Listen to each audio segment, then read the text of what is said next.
Geçen bir abi anlatıyor da dedi hocam aldım benim çocuğu, İslam anlatacak çocuğa. Bastım diyor kalayı. Senin diyor namazın böyle, gezmen böyle, etmen böyle falan. Ama diyor hocam ne söylediysem doğru diyor yani. Çocukla ilgili. Şimdi belki söylediği doğru ama çocuğun neresine hitap ediyor bu abi böyle baskı yapa yapa? Aklına hitap ediyor. Peki gençlik evresinde kör olan yer neresi? Akıl kör. İnsan neyle hareket ediyor? Hislerle hitap ediyor. Şimdi hisleriyle hitap eden bir gencin aklına hitap etmenin faydası var mı? Faydası yok. Şimdi düşün, bir arabadasın. Şu direksiyonda şoför oturuyor. Şu yanında da muavin oturuyor. Sen istikameti değiştirmek için muavini ikna etmeye çalışıyorsun ama şoförün hiç olaydan haberi yok. Çözebilir misin? Çözemezsin. Şimdi direksiyonda kim oturuyor gençlik zamanında? Hissiyat oturuyor. Peki az önceki abimiz kime hitap etmiş?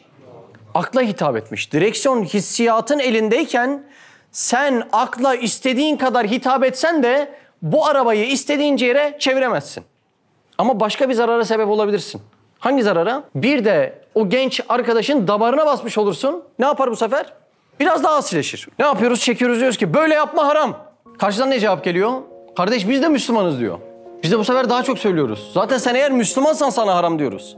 Bu sefer adam ne yapıyor? Adam daha ciddi inatlaşıyor. Niye? Adam zaten o günahı terk edemediğinden o haramın içerisinde yüzüyor. Sen o haram içerisinde bu adama biraz daha baskı yapsan adam ne yapmak durumunda kalıyor bu sefer?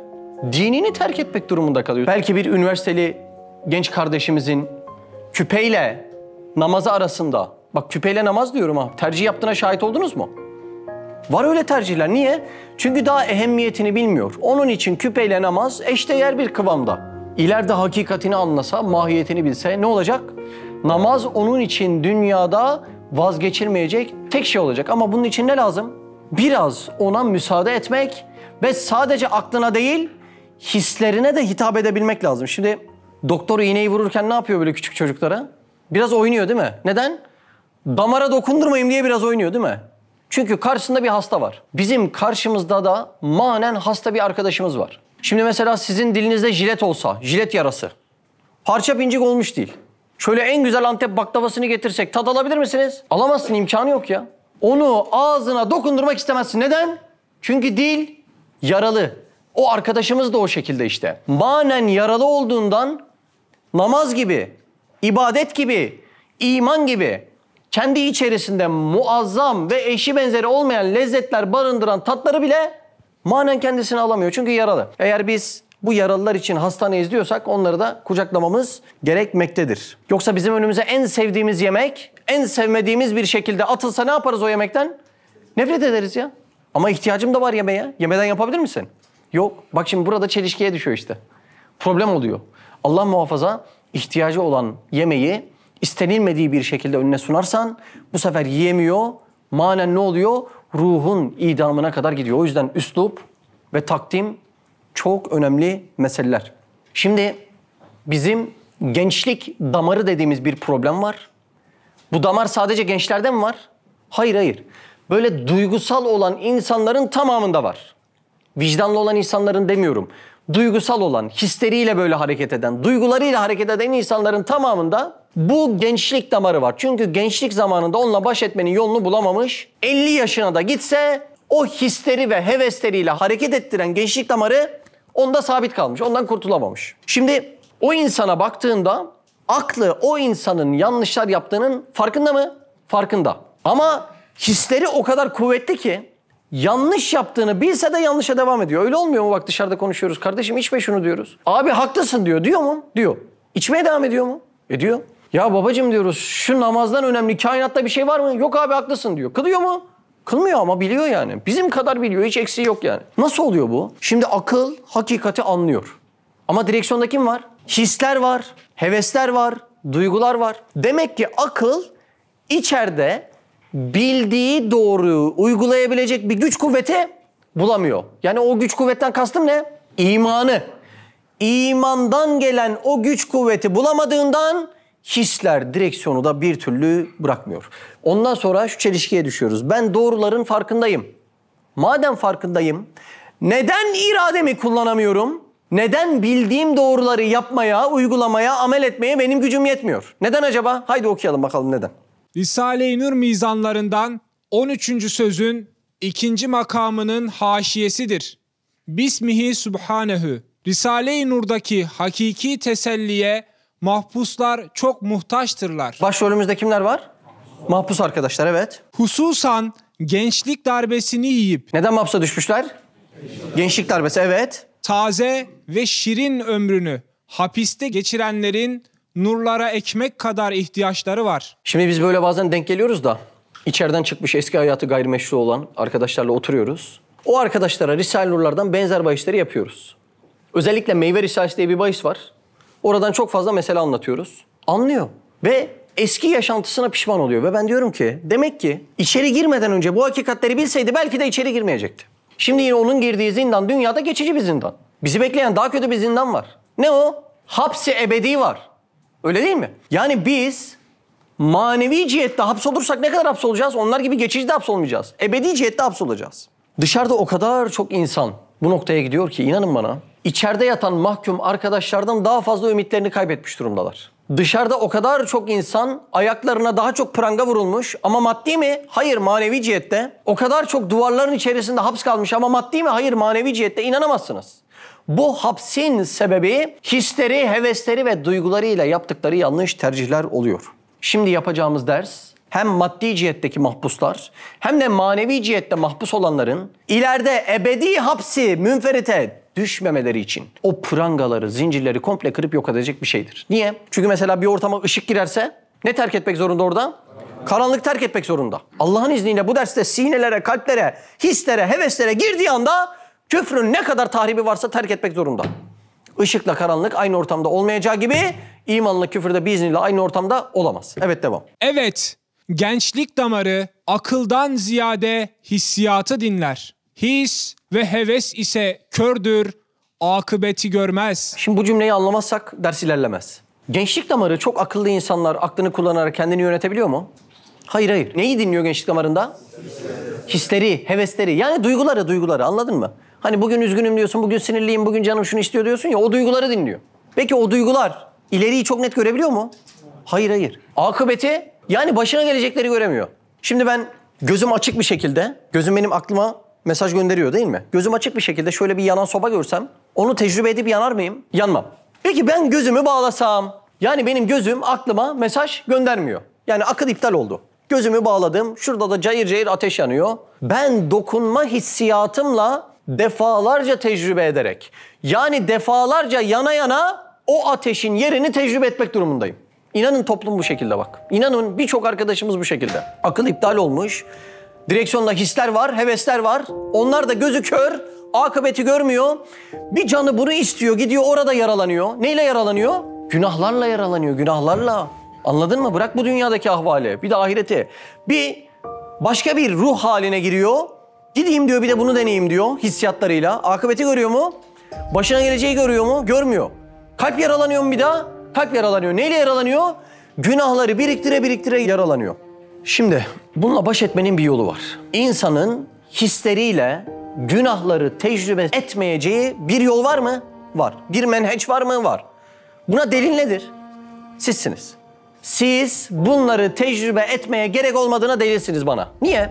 Dışarıda insanları tahrik eden haram ve günahlar sizin nefsinize de hitap ediyor mu? Ediyor, aynı nefis sende de var. Peki siz neden o dışarıyı tercih etmiyorsunuz da içeride kalarak kendinizi bu şekilde muhafaza ediyorsunuz? Demek ki onlardan daha kıymetli manevi bir lezzeti kalbiniz tatmış. Başka bir şekli yok bunun yani. İnsan bir lezzet tatmak zorunda mı? Zorunda mı? Zorunda ya. Ya o namazdan, Allah için mücadele etmekten, gecelerini bölmekten, Allah için bilmek ve bildirmekten gelen o manevi lezzeti tadacaksın. Ya da o lezzeti tadamayınca günahın lezzetlerine kanıp aldanacaksın. Bir insan hislerine imandan gelen lezzeti ve günahlardan gelen o manevi cehennemi tattırmadan günahlarla baş etmesinin bir yolu yok. Tekrar edeyim, önemli bir cümle. Bir insan, o hisler vardı ya, hisler. Neredeydi o hisler? O direksiyondaki hislerine, direksiyondaki adama, gözü kör olan adama o maneviyattan gelen lezzeti ve günahlardan gelen o manevi cehennemin azabını tattırmaktan başka günahlardan uzak kalmasının bir yolu yoktur.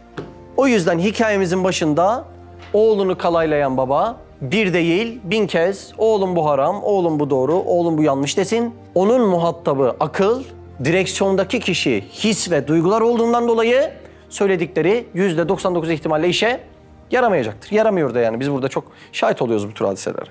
Şimdi sizler bu işe örneklik ederek o kadar kıymetli bir şey yapıyorsunuz ki. Ben geçenlerde düşündüm sizin bu yaptığınız insanlara vesile olma, insanların gönlünü kazanıp ahiretine vesile olma olaylarını. Allah daim etsin yaptıklarınızı. Sonra dedim ki ya buradaki arkadaşların bunu bile yapmasına gerek yok aslında. Şimdi bir insan, bir Müslüman dışarıda onu cazip bir şekilde tekliflerle çağıran günahlar yerine Allah'ım ben o günahlara girmemek için Nuh'un gemisi hükmünde olan şu medresede oturup sadece su içeceğim dese Allah o günahlara girme imkanı varken günahlara girmediğinden yani haramı terk ettiğinden haramları terk etmek de vacip olduğundan dolayı oturup şöyle çayınızı yudumlarken tonla vacip sevabı alırsınız. İnsanlara bu hakikatleri anlatıp ibadetin zahmetiyle o günahların musibetleri, belaları akıl terazisinde kıyas edilemeyecek kadar birbirinden farklı diye anlatmamız gerek. Şu İslam'ı var ya bu asırda tek başına yaşamaya çalışan adam var ya şeytan öyle bir oyuncak oluyor ki şeytan tesbih gibi çekiyor onu. Bir de böyle bir akım çıktı. Ben bu işi tek başıma yaparım. Resulullah'tan, ashabtan var mı böyle bir örnekte sen kendi kibrinde böyle bir yol tayin ediyorsun ya? Tek başıma yapacağım. Tek başıma her şeyi çözeceğim. Evde oturup sadece kitap okuyarak bütün meseleleri çözeceğim.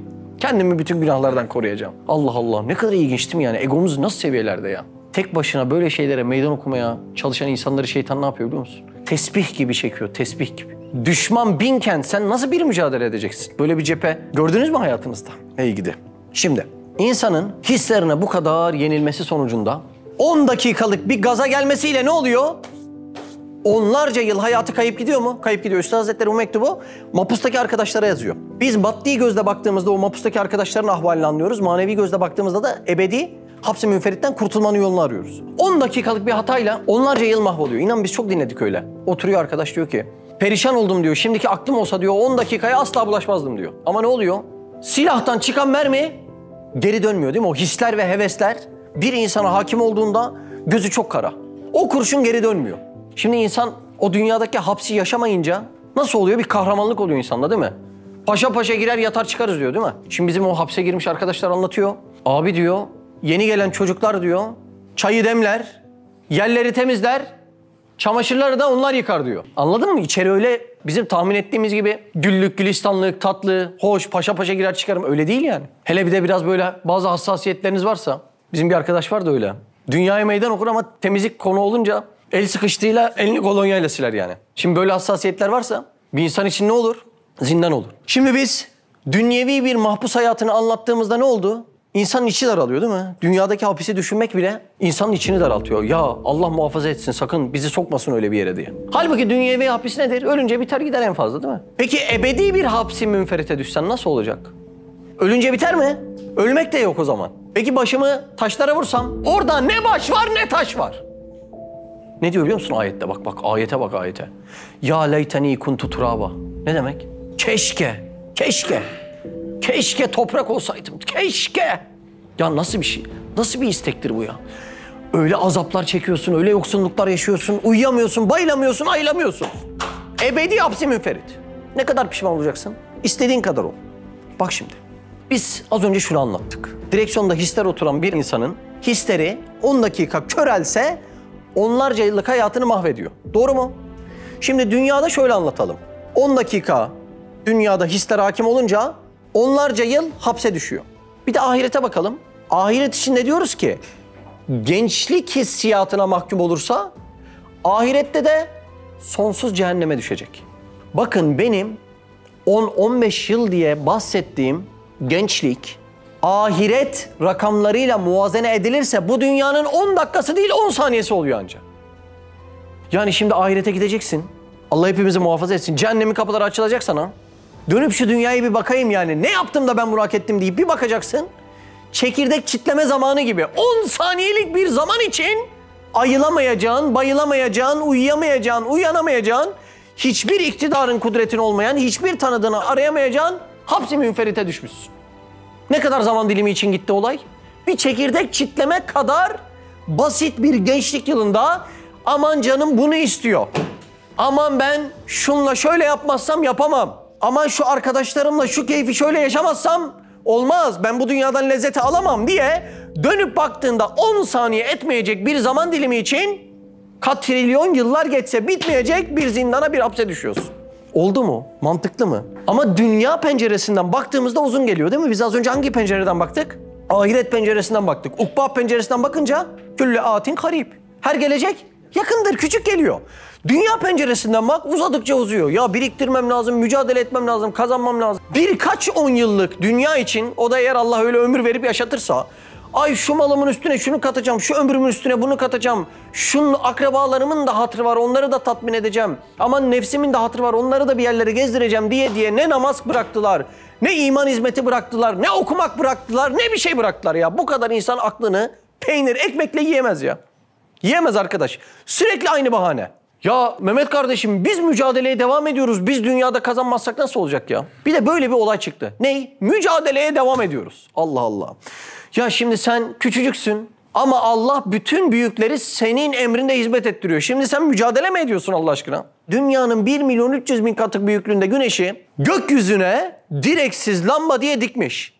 Bir gidip güneş doğmadığı zaman mücadele etmeye çalışsana. Hangi mücadeleyle güneşi doğuracaksın? Bir gidip arıyla mücadele etsene. Hangi mücadeleyle arıya bal yaptıracaksın? Bir gidip bulutlarla mücadele etsene. Ya böyle böyle yağmuru şuraya şu şekilde istiyorum diye. Hangi mücadelen senin bir buluta yağmur yağdırabilir ki? Yağmuru bir kesse ne olur?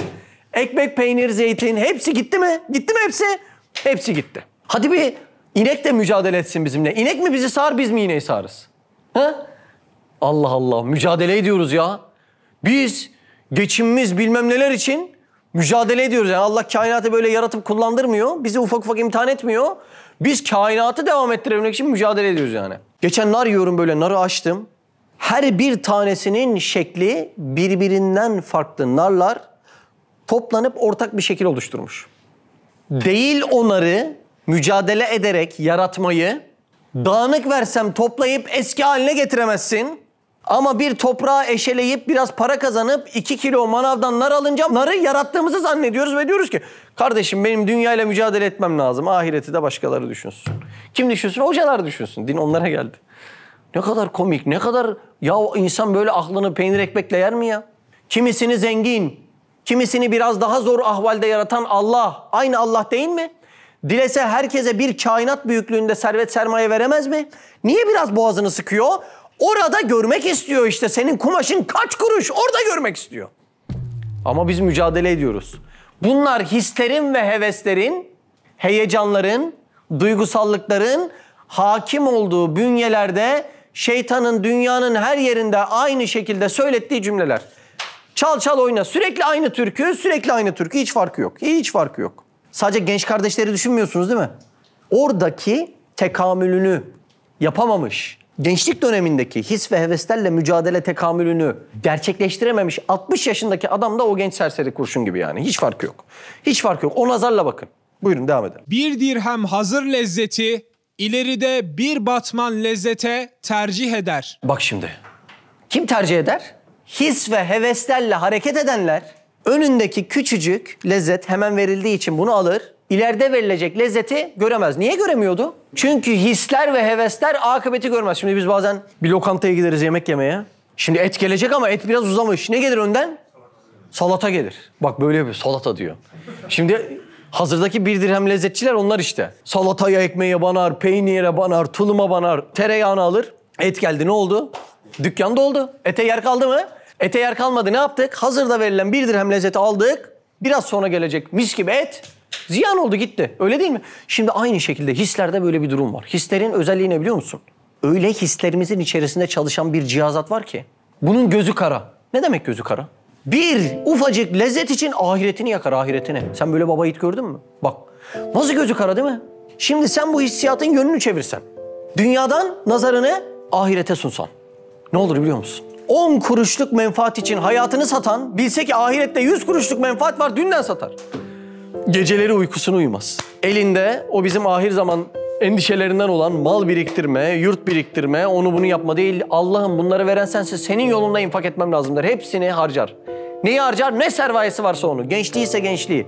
Malıysa malı. Gücü kuvvetiyse gücü kuvveti. Şimdi bizim hissiyatın içerisinde böyle gözükör bir şey var. Şimdi bu gözükör hissiyatın en çok zarar verdiği organımız da kalbimiz.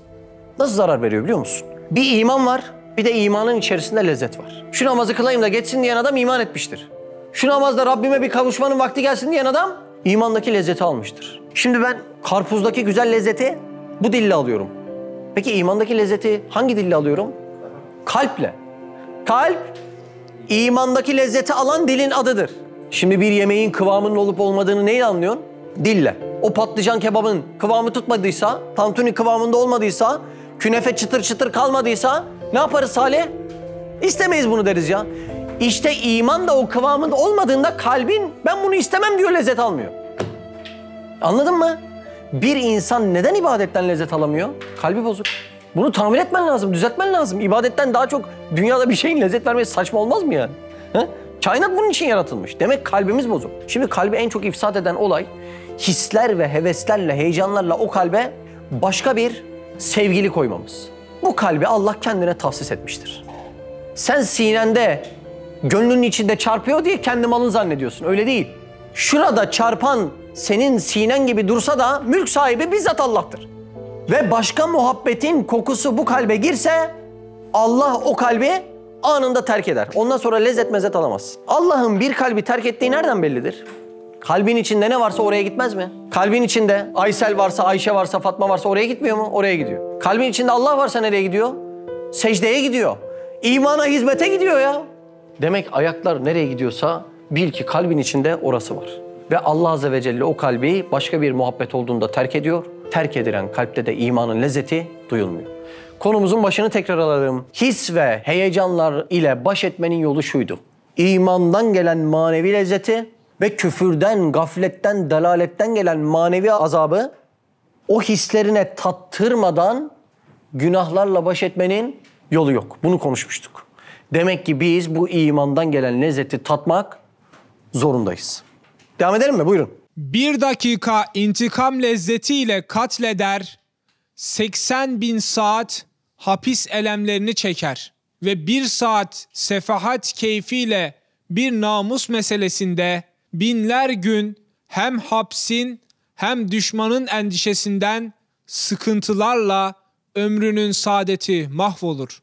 Bunlara kıyasen biçare gençlerin çok vartaları var ki en tatlı hayatını en acı ve acınacak bir hayata çeviriyorlar. Ve bilhassa şimalde koca bir devlet gençlik hevesatını elde ederek bu asrı fırtınalarıyla sarsıyor. Şimaldeki koca devletten kastı komünizm. Ne yapmış komünizm? Bir insanda manevi değerler, duygular, örfler, adetler ben bunları saymıyorum demiş. Ne nazarla bakmış insana? Robot nazarıyla. Çok çok affedersiniz. Yani yemini ver, arpasını ver. İnsanlara maddi ihtiyaçlarını ver, onların huzurunu temin edersin demişler. Bak bak insana bakış açısına bakar mısın ya? Temin edebilmişler mi o mutluluğu? İmkanı yok, ellerinde kalmış. Ama işte kendi arzularını, bu istedikleri bir köyün hanesinin saadetini temin edemeyecek bu sistemi sağlayabilmek için dünyanın bin bir yerinde sefaati, fuhşiyatı en çok açan sistemlerden birisi de bu komünizmin sistemi olmuş. Şimdi biz Bosna Hersek'e gittik. Oraya gittiğinizde aynı kendi memleketin gibi bir yer hissediyorsun. Hiç farkı yok. Ha böyle Samsun'a, Ordu'ya gitmişsin, ha Bosna Hersek'e gitmişsin. Tam böyle senin toprağın. Sadece birkaç noktaya üzülüyorsun yani. Ecdadın oraya bıraktığı mirasın çok güzel olduğunu görüp seviniyorsun. Ama ecdat nereden elini çekmişse orası mahvolmuş, orayı da görüyorsun. Bosna'da komünizmin değdiği yaşantılardan o kadar belli ki ben size yaşantı kısmını anlatmayacağım. Sadece şu kısmını anlatacağım. Bir ara merkezde bir yerden gezerken komünist blokları gördük. Yani böyle alabildiğine büyük evler düşünün. Ama bir ev, iki ev değil. Böyle silsile halinde yani bitmek bilmeyen apartmanlar. Bosna'nın merkezinde böyle. Komünizmin oraya geldiği dönemlerde dikmişler o komünist blokları. O güzelim Bosna'da sadece bakmanız orada içinizin kararması için yeter. Böyle bir taş yığınları üst üste. Şu kadar pencereler var. Yani çok affedersiniz bir çoban olsanız 10-20 koyununuz olsa koyununuzu oraya bağlamazsınız yani. Komünizmin insana sağlamaya çalıştığı şey sadece bu kadar. Neden? İnsanı sadece etten kemikten zannediyorlar. Ya azizim, bu ruhu nereye koyacaksın? Hisleri, hevesleri, heyecanları, vicdanı, hissiyatı, bunları nereye koyacaksın? Allah'ın esması adedince hissiyatı, duyguyu nasıl beslemeyi düşünüyorsun? Verdiğin aynı numara ayakkabılarla mı? Mümkün değil. Mümkün olmadığı aşikar. Evet, buyurun devam edelim. Çünkü akıbeti görmeyen kör hissiyatla hareket eden gençlere ehli namusun güzel kızlarını ve karılarını ibaha eder. Belki hamamlarında erkek kadın beraber çıplak olarak girmelerine izin vermeleri cihetinde bu fuhşiyatı teşvik eder. Bu anlatılan komünizmin kullandığı bir argüman.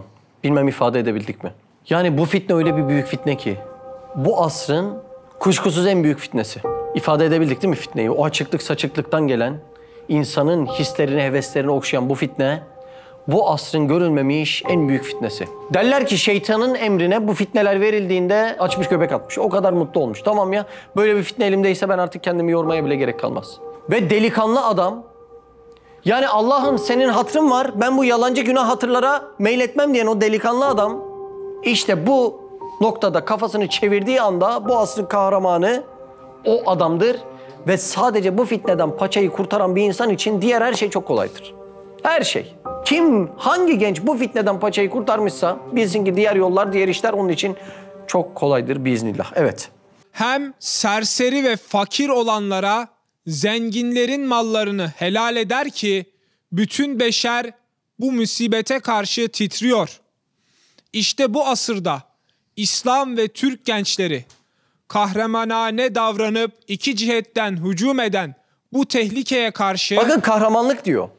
Kahramanlık demek ki kabadayılık değilmiş. Ben onu astım, onu kestim, onu vurdum değilmiş. Neymiş? Sen gençlik döneminde hislerin ve heveslerin en çok seni vurmaya çalıştığı bir dönemde Allah'ın hatrı için dizlerini kırıp şu hakikatleri dinlemeye namzetsen, kahraman bu. Biz kahramanı dizlere göre mi tanımlayacağız, Kur'an'a, sünnete göre mi tanımlayacağız? Üstad Hazretleri Kur'an ve sünnetten süzülen kahramanlığın tanımını yapıyor. Allah onlardan eylesin bizi. Evet. Bu tehlikeye karşı Risale-i Nur'un meyve ve gençlik rehberi gibi keskin kılınçlarıyla mukabele etmeleri elzemdir. Bu gençlik rehberi var ya, mutlaka yazın defalarca bitirilmesi lazım. Bitirin görün hadi bakayım. Denemesi bedava. Bitir, sanki dışarıda hissiyatlarını gıdıklayan hiçbir şey yokmuş gibi. Buyurun birlikte deneyelim. Evet. Yoksa o biçare genç hem dünya istikbalini, hem mesut hayatını, hem ahiretteki saadetini ve hayat-ı bakiyesini azaplara, elemlere çevirip mahveder ve sui istimal ve sefahatle hastanelere ve hissiyatın taşkınlıklarıyla hapishanelere düşer. Eyvahlar, esefler ile ihtiyarlığında çok ağlayacak. Niye çok ağlıyor ihtiyarlığında? Pişman oluyor. Gençlik zamanı bunca günah girilir mi diye pişman oluyor.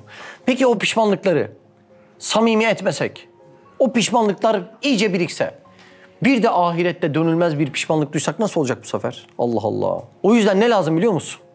Gençken dönmek lazım. Gençken dönebilecek bu hakikat derslerini almak lazım. Yoksa senden herkes ekmeğini yemiş, yaş yetmiş, iş bitmiş, açmışsın elini.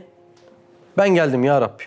İyi hoş geldin. Hoş geldin de o gençlik zamanı nasıl olacak? O yüzden bu yaşlarda bu işleri çözmek lazım. Yani her türlü imkan varken hakkın hatrı için el çekilecek en kıymetli dönemler tam bu yaşlar. Şimdi bir ressam bir kağıdın üstüne resim çizse, şöyle buruşturup çöpe atmaya kıyamaz değil mi? Niye? Emek var bunda der. Allah bizi resim çizmemiş, cisim çizmiş, cisim. Bu kadar güzel çizdiği kullarını hiç cehennemde yakmaya kıyar mı Allah? Kıymaz değil mi? İşte kıymadığından defalarca yolda uyarı levhaları var. Biraz dişinizi sıkın. Dünyada içinizi gıdıklayan, hoşunuza giden hangi lezzet varsa misliyle cennette size karşılık vereceğim diyor. İşte bu işin kıymeti gençlikte. Hatta öyle ince bir mesele var ki, buyurun ben kardeşlerime söyleyeyim, birlikte denesinler inşallah bu meseleyi dinleyenler.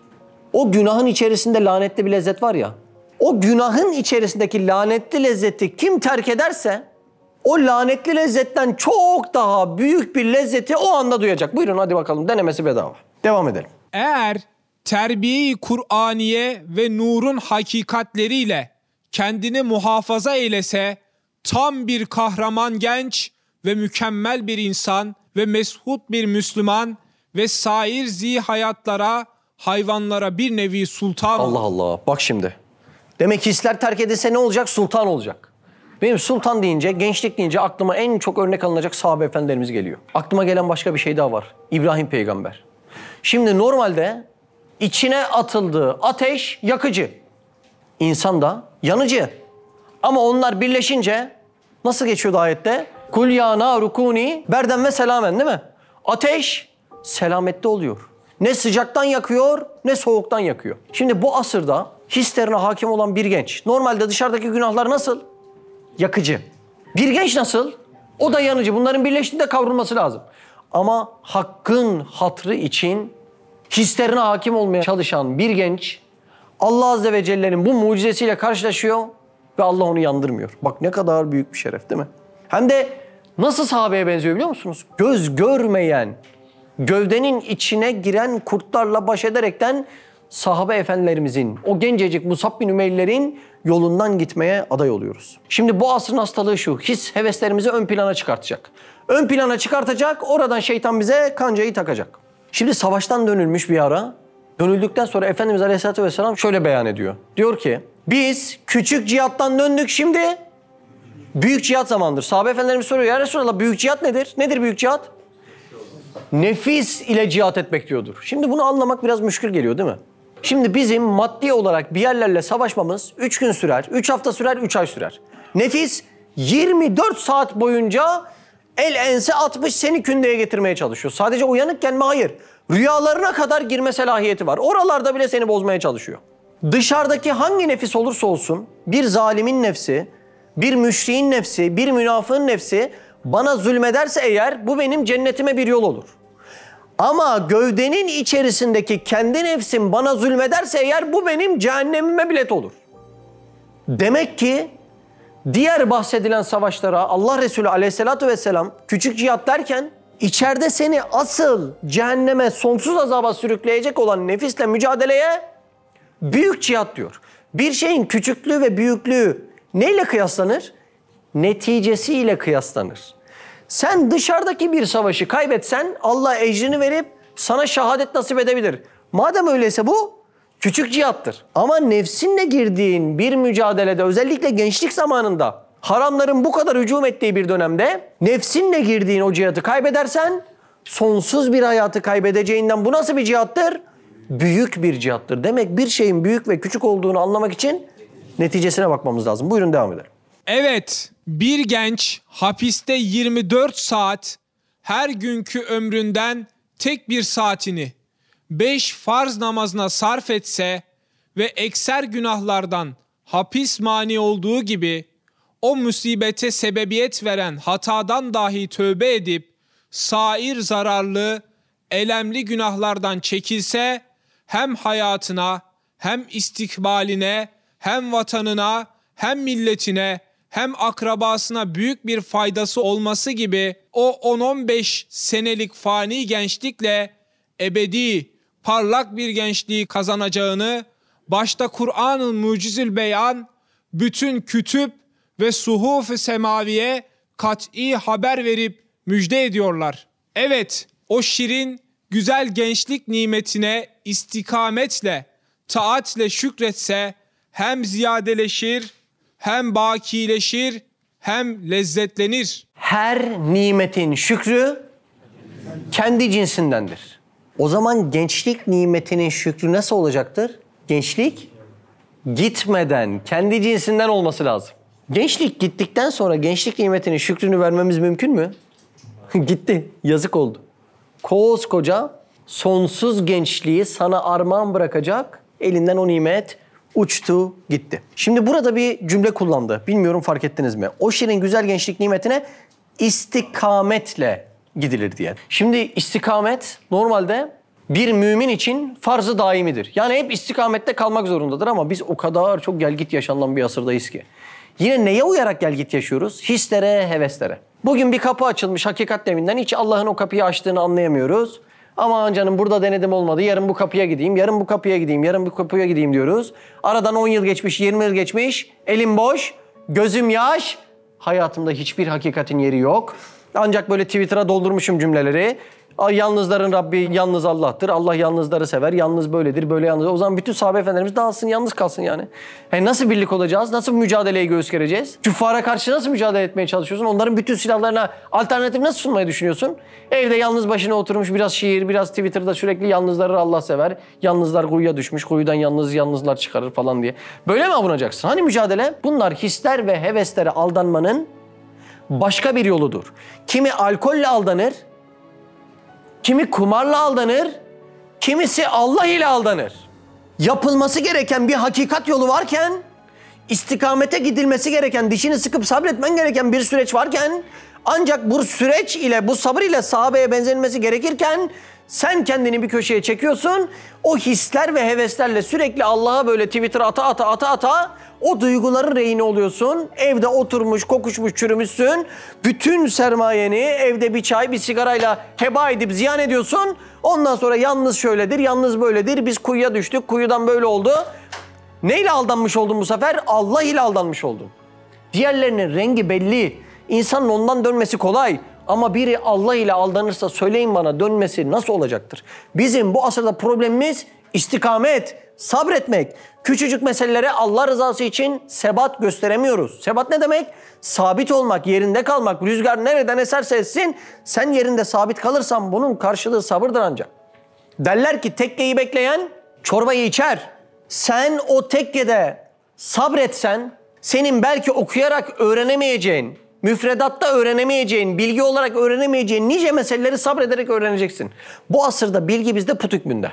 Oturalım, bilgimizi satalım, birileri de bize hürmet etsin, iş bitsin gitsin, mücadele, yan komşumuzu bile düşünmeyelim ama alemi düşünecek sözler yazalım. Ne kadar aldanıyoruz? Bunlar hisler ve heveslerin hakim olduğu bir insanın Allah ile aldanma şekli.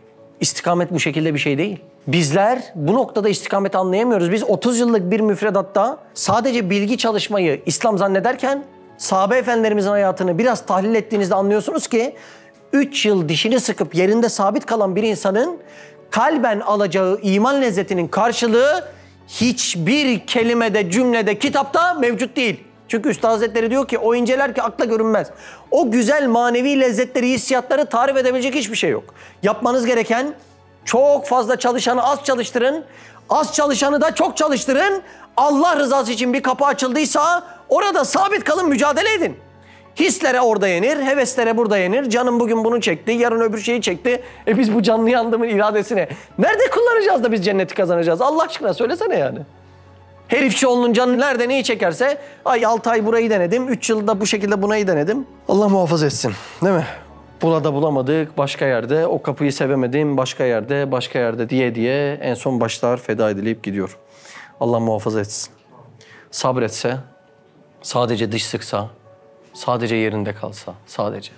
Bilal bin Rabah'ın üstüne konan taş gibi, Ümeyye bin Halef'in, o zalimin, o karanlık adamın üstüne koyduğu taş gibi, hiç yerinden kımıldamadan, sadece her sorulan soruya ehadun ehad dese, ona benzemeye yetmez mi? Zira benzemek kabil ise kişi sevdiğine benzemek ister. Hiçbirinin hayatındaki sabır sebat bizde yokken onları Twitter'dan sevdiğimizi iddia ediyoruz. Ne kadar komik, ne kadar komik. Cümlelerle amellerin bu kadar çeliştiği bir asır daha tarihte görülmemiştir. Buyurun devam edelim. Yoksa hem belalı olur, hem elemli, gamlı, kabuslu olur gider. Hem akrabasına, hem vatanına, hem milletine muzır bir serseri hükmüne geçirmeye sebebiyet verir. Şimdi burada hisler, hevesler coşunca içeride çalışıp ebed çığlığı atan bir cihaz daha çalışıyor. Nedir o? Kalp. Şimdi böyle olunca adam hisleri, hevesleri dinleyip eğlenmeye çalışıyor. Ama içeride ebed var, ahiret var, cennet var, cehennem var diye çalışan bir sistem daha var. Bu sefer kişi azap çekmeye başlıyor. Bakın eğlence kültürünün altında yatan temel sebep eğlenmek değil, unutmaktır. Kalp sürekli ebed diye çığlık atarken bir insanın içki, kokain masalarında eğlenmesi söz konusu değildir. Orada asıl amaç unutmaktır. Şimdi insan gündüz iş böyle morfin gibi onu unutturuyor. Bu sefer akşam oluyor, unutmaya devam etmesi lazım. Sürekli bir özel günümüz var, sürekli bir eğlence günümüz var. Onlar da akşam oturmalarında unutmaya vesile oluyor. Bir insan ebed diye çığlık atan kalbini ancak bu şekilde uyuşturarak, susturarak unutabilir. Hisler ve heveslerle baş etmenin yolunu bu yaşlarda şimdi öğrenemezsek, ileriki yaşlarda vereceği tahribi, azabı, acıyı inanın Allah yaşatmasın tahmin edemeyeceksiniz. Ben böyle gözümün önünde gömleğini yırtan adamları gördüm. Allah muhafaza etsin yani. Çok zor, çok zor. Buyurun devam edelim. Eğer mahpus zulmen mahkum olmuş ise farz namazını kılmak şartıyla her bir saati bir gün ibadet olduğu gibi o hapis onun hakkında bir çilehane-i uzlet olup eski zamanda mağaralara girerek ibadet eden münzevi salihlerden sayılabilirler. Ne dedi Aslan bu paragrafta? Zulüm edip içeri girmiş bir adam. Evet. Sadece farz namazlarını tutunsa. Evet. Arada kendini muhafaza eden bir saat. Bir evliya gibi maşallah ya. Maşallah evet. Devam edelim. Eğer fakir ve ihtiyar ve hasta ve iman hakikatlerine müştak ise farzını yapmak ve tövbe etmek şartıyla her bir saatleri 20'şer saat ibadet olup hapis ona bir istirahathane ve merhametkerane ona bakan dostlar için bir muhabbethane, bir terbiyehane, bir dershane hükmüne geçer. O hapiste durmakla hariçteki müşevveş her taraftaki günahların hücumuna maruz serbestiyetten daha ziyade hoşlanabilir. Belki serbest olsa aman canım bunu yapmak istiyor deyip başına başka işler gelecek ama hapiste nefis o şımarıklığı da yaşayamıyor. Ve oradaki manevi lezzete alışsa daha çok hoşlanacak belki evet. Hapisten tam terbiye alır. Çıktığı zaman bir katil, bir müntakim olarak değil, belki tövbekar, tecrübeli, terbiyeli, millete menfaatli bir adam çıkar. Hatta Denizli hapsindeki zatların az zamanda nurlardan fevkalade hüsnü ahlak dersini alanlarını gören bazı alakadar zatlar demişler ki Şu cümleye bakar mısınız ya? Hayranım şu cümleye. Evet. terbiye için 15 sene hapse atmaktan ise 15 hafta Risale-i Nur dersini alsalar daha ziyade onları ıslah eder. Şimdi Üstad zamanında bir tane mahkum var. Kasap Tahir adı. 9 sürgün edilmiş en son Üstad Hazretleri'nin yanına düşüyor. Çok da böyle cömert bir adammış. Dışarıdan baklavalar gelirmiş. Hemen böyle infak edermiş. Dağıtın mahkumlara falan diye. Bir gün yine geliyor infak ediyor. Üstad Hazretleri'nin talebeleri yemiyor. Hani malın nereden geldiği belli olmadığı için hassasiyetlerinden biz yemeyiz diyorlar. O da Üstad'ın yanına gidiyor. Çünkü Üstad ona Risale-i Nur'lardan ders anlatmış. En son Kasap Tahir'in verdiği baklavayı diyor ki ben diyor bunu kendine amma kabul ediyorum diyor Üstad Hazretleri. Şöyle ufak bir lokma alıyor ağzına koyuyor. Sonra diyor ki mahpuslara teberrüken dağıtın bunu diyor. Şimdi dağıtılırken Kasap Tahir dağıtıyor. Üstad'ın talebeleri gene inanamıyor. Hassasiyet var. Vallahi diyor biz bunu yemeyiz diyor. Kasap Tahir diyor ki sizin üstadınız diyor yedi bunu diyor. Sizin üstadınız talebelerinden hediye kabul etmezken benden hediye kabul etti. Demek ben daha büyük talebeyim diyor. Ondan sonra Üstad Hazretleri'nin yanına gidiyor. Üstad Hazretleri anlaşma yapıyor onunla. Diyor ki Kasap Tahir diyor sen farz namazlarını kıl ben de sünnetini kılacağım diyor. Tabii Kasap Tahir farz namazına başlarsa bütün hapishane başlamak zorunda. Yani bütün hapishane zikirhaneye, camiye dönüşüyor maşallah. Öyle bir mesele. Allah Allah. Neyle oluyor bu? Risale-i Nur'dan alınan birkaç saatlik dersler ya. Kasap Tahir lakaplı bir insanı bu hale getiriyor. Düşünebiliyor musun? Evet devam edelim. Madem ölüm ölmüyor ve ecel gizlidir, her vakit gelebilir ve madem kabir kapanmıyor, kafile kafile arkasında gelenler oraya girip kayboluyorlar ve madem ölüm ehli iman hakkında idam-ı ebediden terhis tezkeresine çevrildiği hakikati Kur'aniye ile gösterilmiş ve ehli dalalet ve sefahat hakkında göz ile göründüğü gibi bir idam-ı ebedidir. Bütün mahbubatından ve mevcudattan bir firak-ı layezalidir. Elbette ve elbette hiç şüphe kalmaz ki en bahtiyar odur ki sabır içinde şükretmek ve hapis müddetinden tam istifade ederek nurların dersini alarak istikamet dairesinde imana ve Kur'an'a hizmete çalışmaktır. Ey zevk ve lezzete müptela insan! Dersi yapmamın sebebi şu paragraf. Şu paragrafı anlarsak var ya iş çözülecek evet. Ey zevk ve lezzete müptela insan! Ben 75 yaşımda binler tecrübelerle ve hüccetlerle ve hadiselerle aynel yakın bildim ki Aynel yakin, yani göre göre müşahede ede bildim ki hakiki zevk ve elemsiz lezzet ve kedersiz sevinç ve hayattaki saadet yalnız imandadır ve iman hakikatleri dairesinde bulunur. Yoksa dünyevi bir lezzette çok elemler var. Bir üzüm tanesini yedirir, 10 tokat vurur gibi hayatın lezzetini kaçırır. bir insandan imanı çek.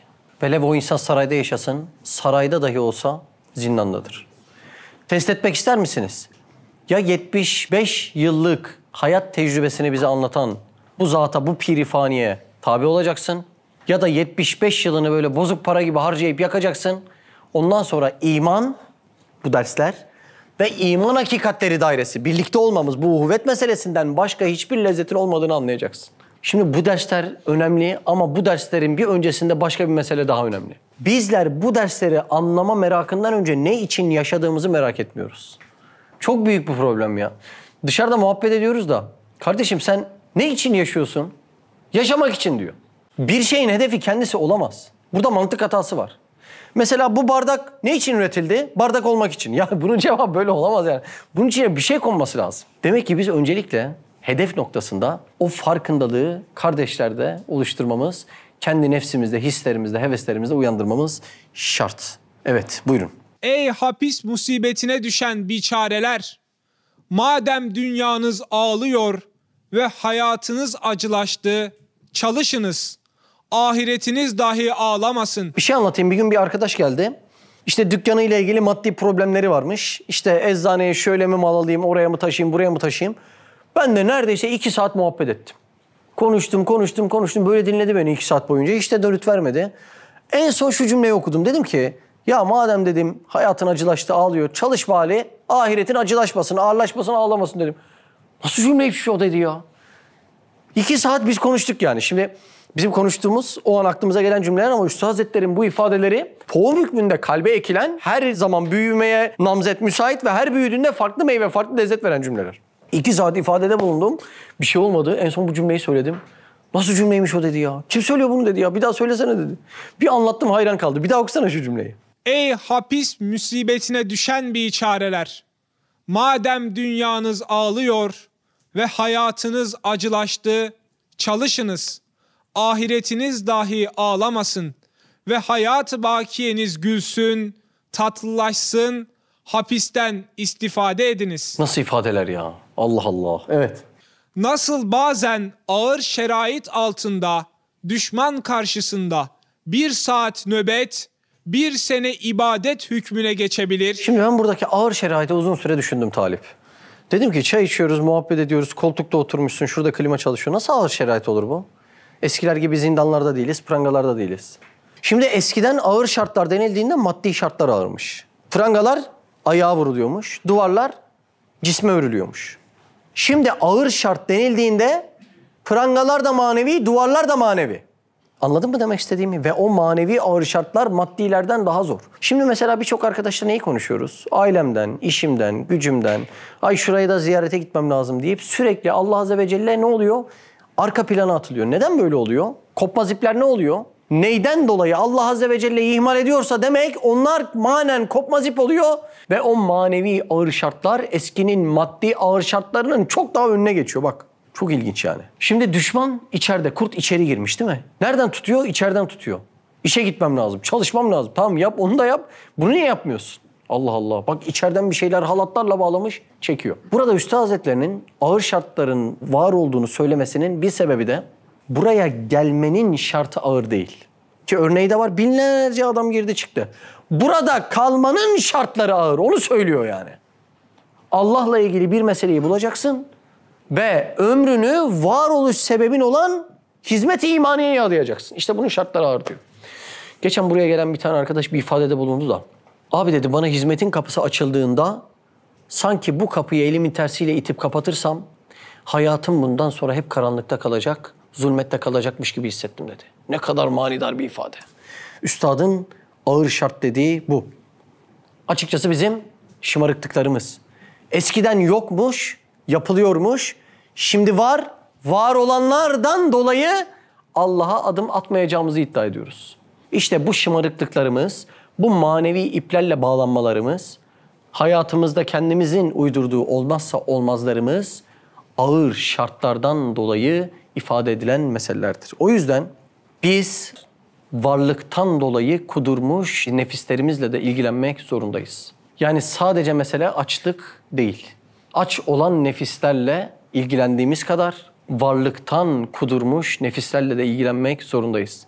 Çünkü eskiden olmayan insanlar daha çok yapıyorken şimdi var olan imkanlarla Allah'a gitmemeyi şart koşuyoruz. Çok komik değil mi?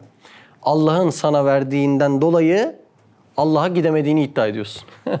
Çok ilginç değil mi? Allah Allah. Yani ben sana bir araba alsam ya bana daha kolay gel diye. Sen de ya arabayı temizletmem lazım o yüzden sana hiçbir zaman uğrayamayacağım diyorsun.